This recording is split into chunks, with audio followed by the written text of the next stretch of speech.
Hi, everyone, and welcome to episode 28 of the NPI podcast. On this episode, we have the co-founder of Operation 36, Matt Reagan. Thanks for being here, Matt. Why don't you take a minute and introduce yourself for those who don't know you?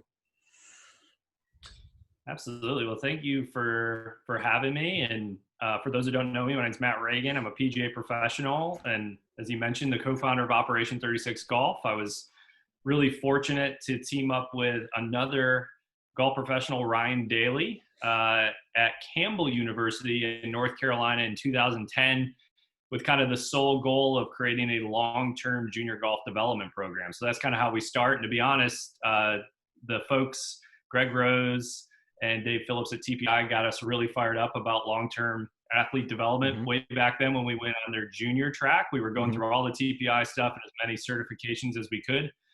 And so we got 3 kids to sign up in North Carolina to come once a week for 8 months out of the year. So that was way back in 2010. And Sure. that went really well. And we had to figure out how to get, if they're coming every week, what do you do with a kid every week, to make it fun and engaging and show that they're progressing. So we did that for a good 3 years and put together a curriculum and a bag tag system and learn how to use badges and gamification in classes and how much do you teach them versus let them train versus testing and progress tracking. So a lot of really good stuff. And then in year 4, we actually had a lot of golf pros reaching out and saying, hey, we want to use the programming you guys are put together. Would you ever think about licensing that out? And so we started to think that way a little bit differently, to say, like, how could we help other golf pros with juniors specifically? And then as soon as that happened, we ended up losing about 40 of our kids from our program. We had 80 come in once a week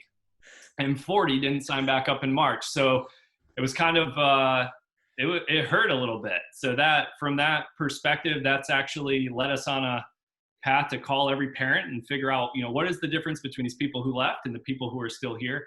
And there was one thing that stood out. And that one thing is that the folks who were still in the golf program actually played golf outside of our classes. And the other ones were just coming to a class every week. And so Ryan and I spent an entire year figuring out, well, we aren't really providing the complete environment for these players. We thought we were, but it just wasn't working. So we spent a whole year trying to figure out how to get people onto the golf course, which, as you know, getting beginners on the course is really challenging. It can be a challenge.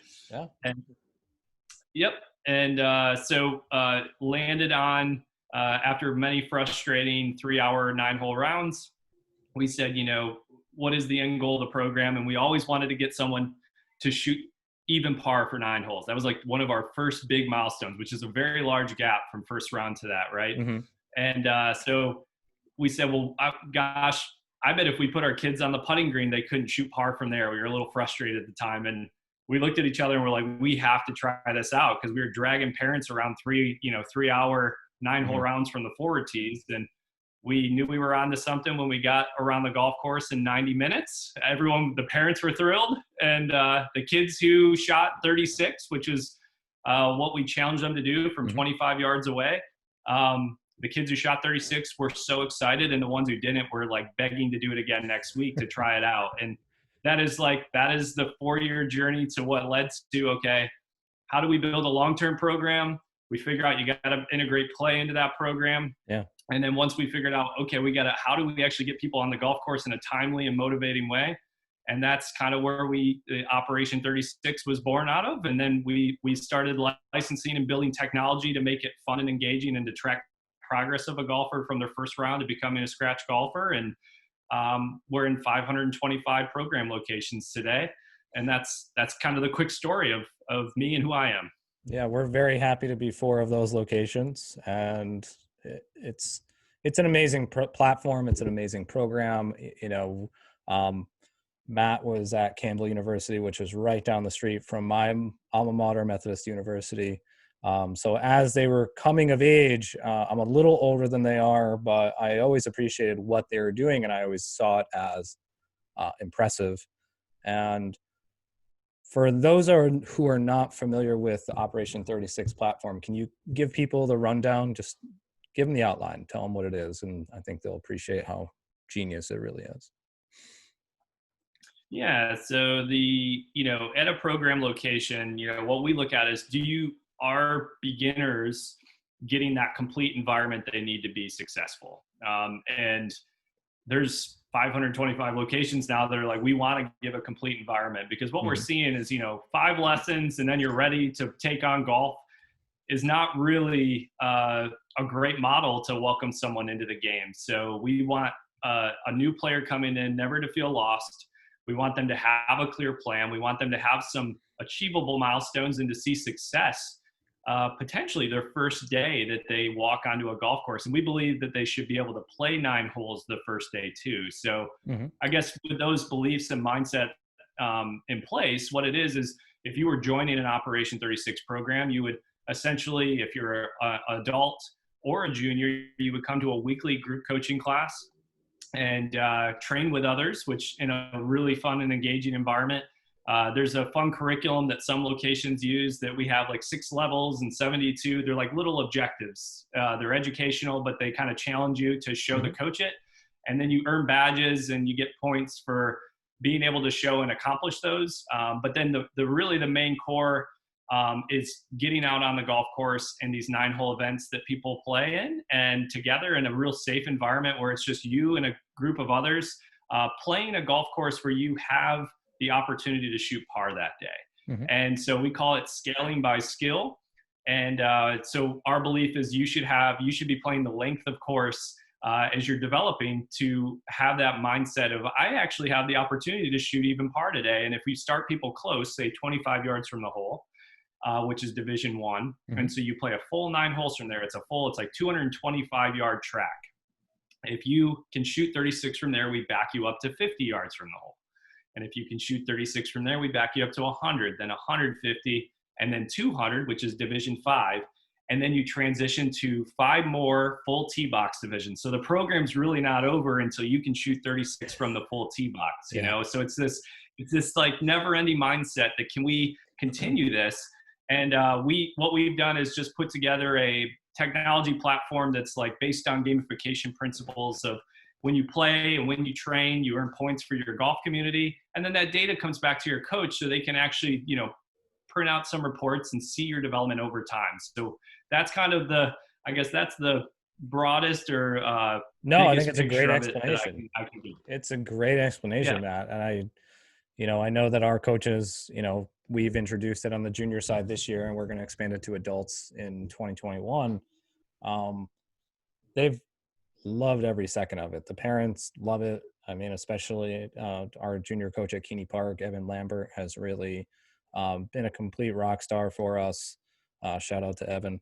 Um, just, I've heard a cr- lot of good things about yeah, Evan internally at HQ. So yeah, absolutely. It takes I do have to say, like, it takes a passionate coach could take this so far, but it takes one. We've had some really good locations and we've had some bad locations. And we like to put the ownership on us for not helping a location if they're not successful. But man, when you see a leader take it by mhm. the reins and just go all in, it's incredible what happens. Yeah. I mean, he's a unique blend. Just to talk about Evan a little bit, I think this was his last year that his teaching certificate was valid in the state of Connecticut. But he was uh, a preschool teacher first, found a passion for golf, became a golf professional, became a PGA professional, and really has a unique blend of his passion for golf and his educational background. And, he really brings an energy to our community, and, specifically a community that he's developed at Keeney Park, but, from parents that, he has coached some of these people, but the word of mouth on what he's doing has grown his program to be quite large in 1 year. And that's a credit to him, and a credit to him, using the Operation 36 platform to really have people be engaged, and to, just create an environment where the matches that he's have hosting are like little, small youth tour events for these kids, where the parents all get a cart. He worked it out with Keeney Park. We contribute fees back to the golf course, so everyone's benefiting. Um, Yep. And it's great to see, at the end, he puts on a blue blazer with his mouth gaiter on, and, and really creates a great environment. And, I go up at the end of the matches just to say hello to the parents and to say hi to the kids and just to experience the environment. And it's wonderful. I mean, it's really wonderful. There's a lot of great programs out there, but, we're just a very big proponent for Operation 36. And we're really excited to have you on today, Matt. I think you're really have grown this to be, like you said, to this many locations for Operation 36. And we were talking a little bit before we went on about just growing a business on your own. We're very similar in this sense, and it's very fun to chat with you. So thanks for being here. No, this is great. This is fantastic. And I've seen, it's interesting that you said Evan comes from an education background, because I've seen that with multiple coaches that are incredibly successful. And I think it's just maybe they're more comfortable in that group environment teaching. Like Kate Tempesta of Birdie Basics. I don't know if you're familiar with her, but we're getting ready to launch. Kate's part of our program. She's part of our pathway. And I've gotten to know her a little bit because of my time at Williams College. She has some close friends that are Williams alums. When I was at Taconic Golf Club, it's right on the campus of Williams College. So I got to know Kate a little better. And I've known about her program for a long time, and I've watched her program grow as well. And Kate and they found each other through me. So they've connected, and they've just really enjoyed, because Kate thought she was the only one. That's so cool. Yeah. That's so cool. Yeah. It's just interesting to see, like, we had another young lady come in as an early childhood educator, and then she was early childhood. Then she went to teaching like 8th grade, and got out of doing that and became a golf pro, but she played golf in college, and then started the program and ended up with 40 kids and 40 ladies in her first 8-week pilot program. And wow. She's like, I don't know what to do.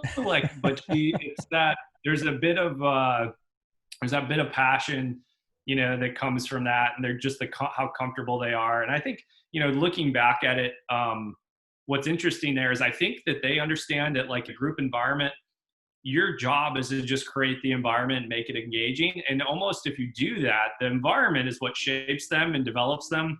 You don't necessarily have to get in there and technically do everything perfect, and that's where, like, we could do such a, even a non-skilled coach who doesn't maybe know the TrackMan numbers or the D-plane numbers or forces and torques and wrist angles and all that stuff. It's not about that, right? You can just build, you really don't need any of that. It's more about how do we motivate them to take action, to get in the reps. And if you're building that environment and giving them an opportunity to play golf, if you're giving them an hour a week to train their skills and not even know they're training, right? But every rep that they take, they're developing into a golfer. And I see, that's once my mindset shifted to that, and I was so less worried about, like, technically how people looked, and more I transitioned to that mindset, it set me free. I had so much more fun coaching. And then, believe it or not, I'd watch these kids slowly get better in Op 36 and progress through divisions. And I go, I don't think I've technically given that kid any advice, and look at him go, and so that's a different mindset shift that I think, childhood educators are so much better at, than we are, There's needs to be that level of freedom, right? For them to have a challenge. Like, Operation 36 does an amazing job, not only creating that environment, but creating a challenge point that's desirable for either the player. So you start from 35 yards. I mean, it's a challenge point. It's a challenge. If you're a new golfer, 25 yards from the hole, I mean, whether it's your putting or you're hitting a chip shot, pitch shot, whatever it might be, in the beginning, this is all very challenging. And I think, like you're saying, is that you just create this environment to enable people to be successful, and you can feed them information as needed, depending on what they're doing, right? You don't need to be all of this stuff like it. And when is someone open to learning? You're usually most open to learning once maybe you didn't achieve something that you wanted to, or you had this idea that you wanted to do something, and there's a bit of failure, right? And so Mm-hmm. it's these safe environments to allow people to experience failure, but together in a community. It's safe. Mm-hmm. We're all working together. We're It's okay. This is, and you're teaching. That's really like, I think it's brilliant when they see, golf mirrors life, and it does 100%. But it mirrors life if you play golf, right? And that's the thing I think we were missing in our programs. Like, we would teach them respect in class, and then the kids weren't playing golf. Well, how do I give them an environment? Well, we can teach them in class. We can give them an environment to be respectful to, no doubt. But, or I teach them integrity or honesty.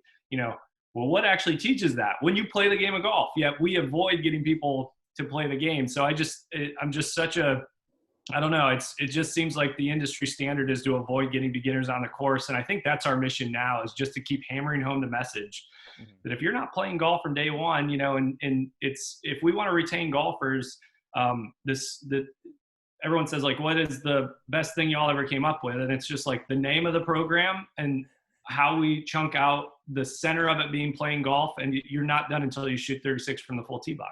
Right? Yeah, exactly. Because it's in the back of everyone's head. There's always that next little carrot in the stick, but you can at least, I don't know your story of growing up playing, but it was so muddy and murky between when I felt comfortable getting to the 26 handicap. It's like every golf professional, I think, just took the punches in the face, and for whatever reason, you just like stick with it. Matt, But let me share that, because it's a very interesting story, right? I started playing golf when I was 5. I hit balls in my grandfather's backyard until I wasn't allowed anywhere near the golf course. And this is a public golf course. This is a municipal golf course in the town I grew up. I wasn't allowed on the putting green until I was 12. Like, not even on the putting green with a parent until I was 12. I wasn't allowed on the golf course until I was 12. And I was very fortunate to be, but at that point, you reach this threshold when you got welcomed into the junior men's club or the junior golf club at this place. And there was zero instruction.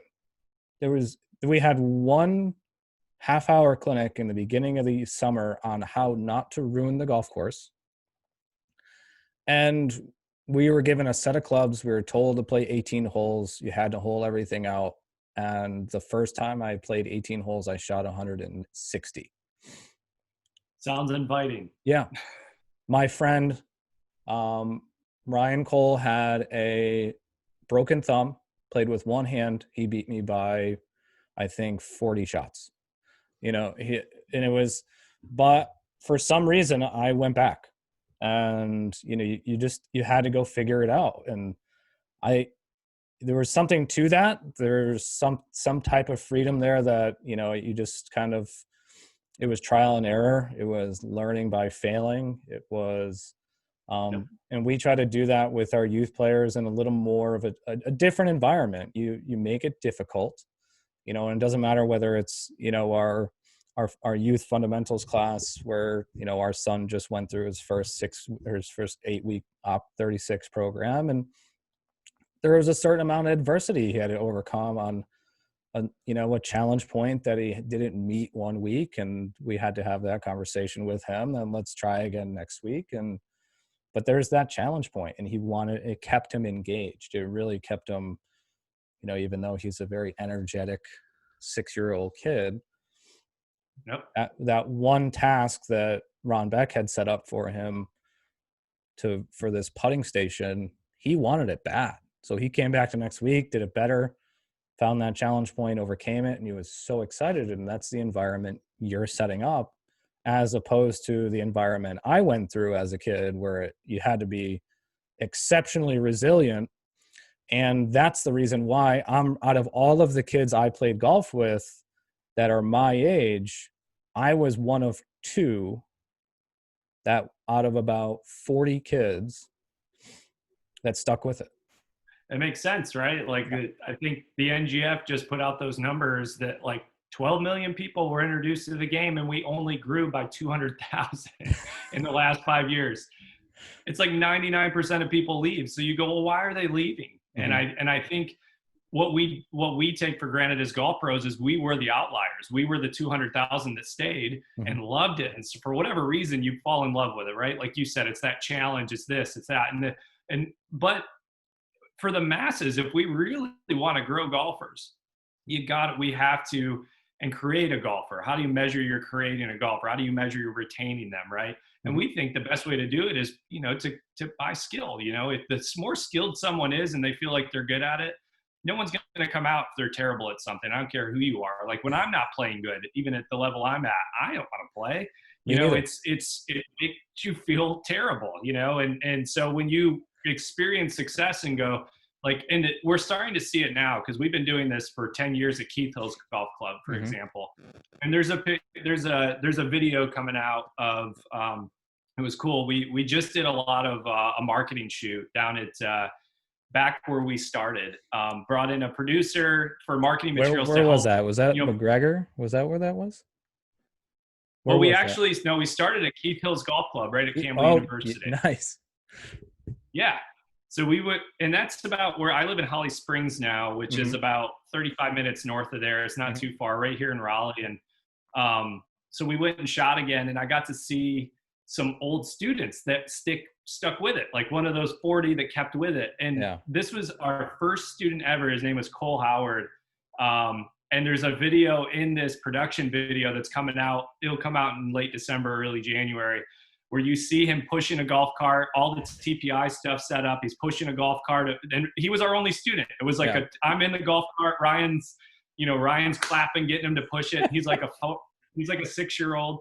And then you see him do his little golf swing in his red hat. And we had the hats, so you can see the hat. And then and he's actually in the video as an adult. And he's an adult now, and he's playing golf, and he's at Division 10. And he's going to be That's awesome. The first person to earn his goal is to be the first person to earn all of the badges in the curriculum. He is still involved. I think he's like 15 or 16, somewhere in there. And it's just so cool that I guess that's the hardest part about building a long-term program, is you can't measure the success of it for 10 years. You can slowly see things. But what we learned is, like, Ryan and I, admittedly started this because we wanted to turn high school athletes into college athletes. I think we all want to create good players. Mm-hmm. And when we opened up the program hoping to attract those players, all we attracted was complete beginners. And we learned the hard way how hard it is to take someone, if there's 10 phases, like let's say 10 is a college athlete, 11 is PGA Tour, now we have Olympian, right? 0 to 1 is the hardest. And if we can't get 0 to 1 done, none of the other phases matter, really. Mm-hmm. And so I think, that's what we are hyper focused on, is how do you create the best environment from 0 to 1? Because if we can go 0 to 1, something kicks at some point that says, I'm somewhat good at this. I enjoy the click of the golf ball. I enjoy hitting balls on the range. I enjoy my friends at the course. I enjoy playing golf, and they intrinsically come out and play on their own. But in between there, having points and badges and leaderboards and teams and games and gamification and you need all this stuff to get someone from 0 to 1. And that's kind of our core belief. No, it's so important. And, you mentioned your background, and I'm also a TPI junior 3, and you look at your ability to develop the entire athlete in their life. You're helping them go from 0 to 1, and that's the most important step. I completely agree. But if you're going to take, never mind it just being so fun to watch, from 1 to 10, if you can guide that process, when they get to 10 and they're in your environment or in our pathway environment that we've set up at NPI, they're at a taking off point at that point. They get to 10, and that's not the end. That's just the beginning. And then they're taking off into, being an athlete first. They're loving golf. They're in a good support ecosystem, because guiding the process, whatever professional coach, whatever it might be, is going to be much more beneficial than having the process not guided, and the parents making whatever choices they felt is, as a parent, just the best for their child, without maybe the guidance of someone that is, has a background and the knowledge of development themselves. So we see it all the time, because, being for me personally, being new to the area, and then seeing, kind of taking over at 13 or 15, 16 years old, and seeing and answering a lot of the questions I'm answering, it's an important resource for the parents. And I help a lot more parents, and I'm a little more empathetic to it than I think most, because of having 3 children, that it's providing that level of support. And, for your mission to be 0 to 1 can help the parents from 0 to 1 instead of being at 8 or 9 or 10. You understand what I'm saying? Yep. So we're so psyched Totally. to be part of that 0 to 1 on your platform and provide that level of support from the parents from that point, rather than meeting them at 8 or 9 and then helping them understand it while they're navigating that step 8, 9, and 10 for their child before they go into, even competitive high school golf or college golf, right? So, Totally. totally. That's The parents, and that's what we keep saying, we're starting to get to the cool stuff now, right? Like, we've been building this, and it's like, when you start, like we were junior 3 in 2010, right? yeah. TPI did an amazing job firing us up. Now the PGA is jumping on board and saying, well, yeah, we all need to do the American development model, which is great, which is long-term athlete development, which Canada started, and they've been doing, across their entire country forever. It's like those environments need to come to life. And the athlete side of that's really all that the American development model is saying, hey, this is how we should train athletes. This is how many sports they should play. We should not really specialize. There's like a few core things that are really important for parents to understand and have that mindset. And so we're working on tools now to, like, how do we educate the parents? How do we showcase? Because if we can catch them at the age of 6 and tell them to be patient, your kid has all this time, and we don't want them to peak early. If you have a 7-year-old who's winning the U.S. Kids Worlds, that's more of a challenge in my playbook anyway. That'd be a more challenging thing to navigate than the other side of it. It's like, how do you, because you're like, well, you want to push them down that road and get them really good, but at the same time, I mean, it's a very challenging thing to navigate. And like you said, you have to educate the parents. So the way we look at it is, how do we give the tools and the resources, the reporting? So that's kind of automated for coaches now, because we have kind of where you are in your path. We have the junior track set up. Mm-hmm. We can start to project where a student's going to be if they're a little accelerated. Those type of things based on just their on-course playing ability. And then based on their age, you can, it's not perfect because it's developmental age, not chronological. But if we can give them some resources to say, hey, your son or daughter should be playing 3 to 4 sports. This should be, this is perfect. But golf is a part of that. And I think that was one hard part that we had to try to realize and, like, figure out, is if you had a kid for an hour, the only rub we had that we learned in the first 2 years would say the TPI stuff is it was very athlete development focused. And if I have a kid for an hour, it does make complete sense that we need to develop athletes. However, guess what? If I can get all my players to understand and the parents to understand that they should play other sports that actually develop an athlete, because golf, unfortunately, is not going to make you into the fastest sprinter in the world. It's not going to make you jump higher. It's not going to make you better at kicking a soccer ball and using the forces that way, or hitting a baseball, maybe hitting a baseball or a hockey shot. But, like, if you're sprinting on a soccer field, you're learning a lot more things than you're going to learn, in golf. But I think that's where we can completely mess this up if everyone starts jumping on with this ADM stuff that Ryan and I are like, look, you can build in the athlete development into your program. And some really like the athlete development side. We're completely okay with that. As long as they're playing golf and they're developing golf skills, the easiest way for us is, like, we want to do golf for that hour, a majority of it, do a little fitness on the front end and back end, and then make sure that those players are playing other sports. So there's that healthy blend. You know what I'm saying? That you have to go, well, how much athlete development do we do? And unfortunately, golf is a fine motor skills sport, right? It's like saying bowling. Well, if we have athletes that are bowlers, right? If we do athletes first there and then make them bowlers second, and they do, 90 minutes of an hour of training to be an athlete, doing hopping, skipping, sliding, then they bowl. it's like, is that really helping them become a better bowler and getting engaged in bowling? Or could I just tell that person to go play multiple sports, and now, I'm not telling them to early specialize, and we're still taking care of the athlete development. So that's Mhm. an interesting thought. I just thought I'd bring that up because No, we're it starting to is. get that question from coaches, like, how much do we bring in athlete development? It's like, depends on how much you're pitching the kids to play other sports, because that's how my model will be set up. And if I got the Mm. kid for an hour, I'm going to do a lot of golf. We're doing a lot of golf, but and you get the parent or grandparent, from that external standpoint that might not be involved in the community very much, and they're wondering why is my grandson or granddaughter throwing a football? Like, why are they spending Yeah. 5 minutes Yeah. throwing a football? Like, why are they?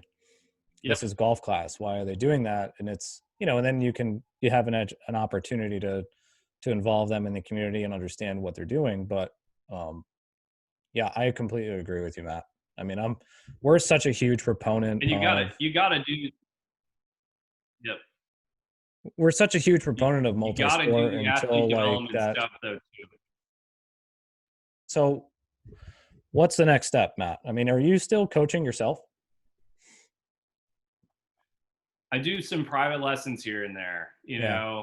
to stay engaged. A couple that I just can't say no to. But Mm. I'm so Ryan's the same way. Ryan lives right there at a golf course, which is really nice. So he Hmm. loves staying involved with coaching, and he's still overseas. We still have academies that we run of our own, and here in Hmm. Raleigh. Keith Hill's being run of them. We just actually launched another like personal location, an Op 36 location, that we have a guy from Campbell named Martin Lucas who's running. So Great. we're very connected, and I think we find that to be important. Like, we want to be boots on the ground still and be very connected to it, so we don't ever lose touch with that. But at the same time, having 525 locations, 12 team members, Yeah. trying to grow, trying to develop software to help. Trying to continue to grow partnerships. I mean, Hmm. we're a small non-funded team, and we work really hard. We're just lucky we have A+ players on our team, though. I mean, like, every day we jump on. I was telling you about our 9 a.m. call. Hmm. Like, our team members are phenomenal. Like, our software developers they don't have to be told what to do. They're self-motivated. They're in the Hmm. position that they love. Our graphic designers are coming up with ideas. They truly want, like, what drives us is we talk about the million golfers goal every day. And we brainstorm every week. What is the next phase, or what is the next thing? We model this out. Like, how are we going to hit that in 5 years Hmm. and get a million people to play their first 9 holes? Like, that's what drives us at headquarters. And it's just super interesting to see when you have passionate people on your team, and they're all self-motivated. It makes my job easy. I just come in, and they set some stuff or some guidance, and Ryan and I do the same thing on both sides. And Hmm. it's just interesting. I mean, partnerships, people can say that they're hard, but like, there's no way that you know there's no way we'd be here today if I didn't have Ryan to lean on, and he didn't have me to lean on. And then when we started building the team, that's when things started to really come together. It's like, Hmm. oh gosh, this is nice. These are people who are actually, I mean, we have 8 PGA professionals on our team, Hmm. and the folks that are coming in, some are golfers, some are non-golfers. So we get a really good perspective of, like, what are the worries that you have, and what are this? And yeah, it's just been, that's kind of where we're heading. Is we need more program locations. So if anyone's interested in starting a program, we have new and easier ways for people to get started. We're trying to break down those barriers for coaches who it might feel a little overwhelming to get started. So we're trying to make it easier. We're trying to make it, and it really is now. I mean, we're like, I'll give you an example. In the last, I think 8 or 9 weeks, like, we set an internal goal. Like, if you're starting, someone's starting, we want to be able to guarantee we can get you 12 students enrolled.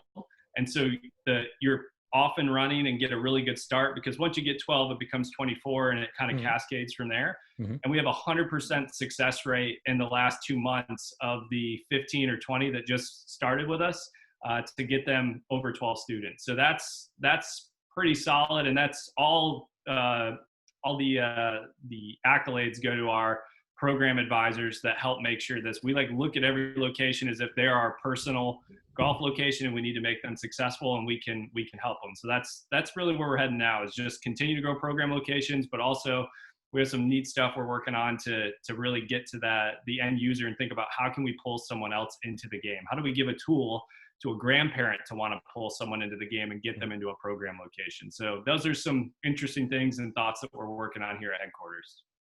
That's great. And I can't sign off enough on the Op 36 program and how it's become really a centerpiece for the NPI youth development pathway. And then, like I said earlier, we're going to be, diving into the adult side and the implementation for beginner adults in 21. Yep. Great infrastructure, great team. Seth has been for us huge, is very, very attentive, very responsive. So another shout out to a member of your team for doing a great job for us. And just we appreciate the support. I like how you use the word community, because it does truly create a community around the objectives, around the players, around the families, and it's great. I just can't say enough good things. So appreciate your vision and your support. It's really good. It's really solid. Oh, we appreciate it. And as we always say, we've seen locations come and locations stay and locations go. And we see the stuff that we needed to improve for the locations that went and how we supported them and how they got started. We feel like we've really overcome a lot of those here recently to figure out what do we need to do to get 12 students in there and get them in there fast. And but we also, man, when you see a club that has good leadership, you were talked about at headquarters. I tell you, every day when we have our stand up, we look at every location and we can see how many golfers are in each location, because if not, we're not creating value for you. And so we talk about every location, whether you have golfers in there or not, you're getting talked about, but it's always fun to talk about the good ones. They keep us really excited and they keep us motivated, like y'all, seeing how you're using it to build a complete long-term program and just to make sure we get them connected early. That's where we fit. That's our home run. And at some point, they don't need points and badges and leaderboards and this and that. You have the next phase for them, and you have the next phase for them. And I commend you for what you and your team is doing, because you are one of the few that are like, we're growing, but we want to make sure we have everything. You were talking about, we're going to talk about college recruiting and consult. So you're literally taking the whole side of the spectrum. That's amazing. And then that's what folks need. And gymnastics does this, dance does this. My gymnastics studio has 1,000 people that come every month over there. 1,000 people. Yeah, we have how many golf facilities around, and you're like, we have 10 kids that come. It's like, come on, we can do this. Like we can create this path that why isn't there 1,000 junior golfers at a course, and a course is looked at as a way to, develop golfers instead of just a place to go play golf. And that's, anyway, I could go on and on about it. No, I've always felt as though there's so many PGA professionals at green grass facilities doing amazing introduction stuff, and it kind of goes to a little bit of a personal story where my cousin has a son who's, now in our Op 36 program. And, he went to a local golf course. The pro there did an amazing job running a golf camp, and then my cousin asked the pro, my son loves this. It's amazing. He had a great time. What's the next step? And really the only answer at that point was, well, he can come to the next camp. And exactly, that was a catalyst for the pathway. I said, we want at NPI to have the next step in the development of the child. And when I talk about I'm big on Kate's whole child development. All the way through college, because there's all of these challenges that arise. And like you said, gymnastics does this so well, because they've had the ADM model from not Canada, but they had it from Eastern Europe and Russia before it came over to Canada. So, I mean, they've really taken that's really the lineage. But so to guide the process, not only for the youth adult, but for the parent and to help them navigate the waters that arise, because nobody trains you how to be a parent, never mind a sports parent or golf parent. So if you can have somebody as a resource, then it's hugely beneficial to help you navigate the waters as a parent of your child who's navigating multiple things. Like you talk about the kid winning 7-year-old US kids world. How much attention comes with that? A ton. It's all new. Like everybody's well meaning. So, and I think I especially see this with any youth golfer that shows an acumen at any level, whether, and then how they're going to, like, I have a conversation with the kids and parents about how they're feeling about the attention they're getting. Like, and it doesn't matter if it's at the club or the golf course, you have random person that is just wishing you well. Like, it's nothing negative. It's a positive thing, actually. But this is a person that the kid doesn't know. They've just seen maybe their name in the paper or something, or online seeing they did well, but it's a different level of attention than they've ever gotten before. And I have this conversation all the time with especially our competitive players and the players that, I know Evan has this conversation with some of the kids in the Op 36 program is how are you feeling about the attention you're getting? Because that is brand new to them. And something that when I ask them that question for the first time, it's kind of a holy crap moment for them because no one's paying attention to that for them. And I think that's the piece that we look at the most is that how is the kid feeling? And what does that new attention mean to them? And sometimes it's positive, sometimes it's really negative. You find that, Matt? Oh, Do you find it's that? just amazing that y'all do that, right? You can't, and how do you need to have that conversation? You have to have the environment in place that they're put in those situations or have experienced that stuff to even have that conversation. So that's number one. And you're able to do that, which is really cool. And then two is just that you're even thinking that way.